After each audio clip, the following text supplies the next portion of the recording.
tip of the week is brought to you by Northwest Outfitters, located at the Village at Riverstone in Coeur d'Alene, Idaho.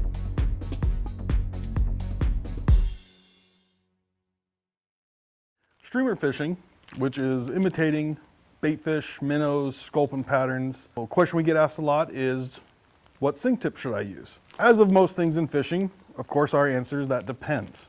Nowadays there's a wide range of sink tips available, from no sink tip to a fairly heavy sink tip, depending on the water, the river, the water temperature, and the species you're fishing. In the wintertime, the water's cold, and so nothing's moving fast. All cold-blooded animals in the water are going to be moving slow. The key is to mimic that retrieve. In the winter, I might fish a heavy-weighted Sculpzilla bug on a 12-foot leader because I'm dead drifting that streamer half the time. So it's going to get down and I'm not stripping fast, so my flies will stay down.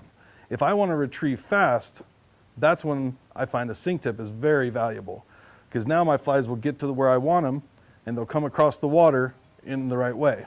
Nowadays, there's a wide range of sink tips ranging in lengths and densities are basically what determine how fast they sink. Anything from this clear sink tip, which is an intermediate, sinks 1.5 inches per second, to this extra super fast that sinks 6 inches per second.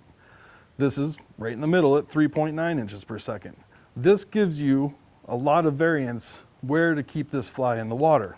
Cutthroat tend to be lazy, especially in the winter. In the slow water on the deep edges, I don't always need a sink tip. I find in faster water, targeting rainbows, sometimes brown trout in the winter, I prefer a sink tip because those fish tend to hang in a little bit faster water. As the water warms up and gets lower, don't need a sink tip in the summer.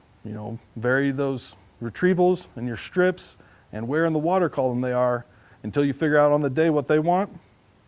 And then, by all means, keep going until they tell you to change it again.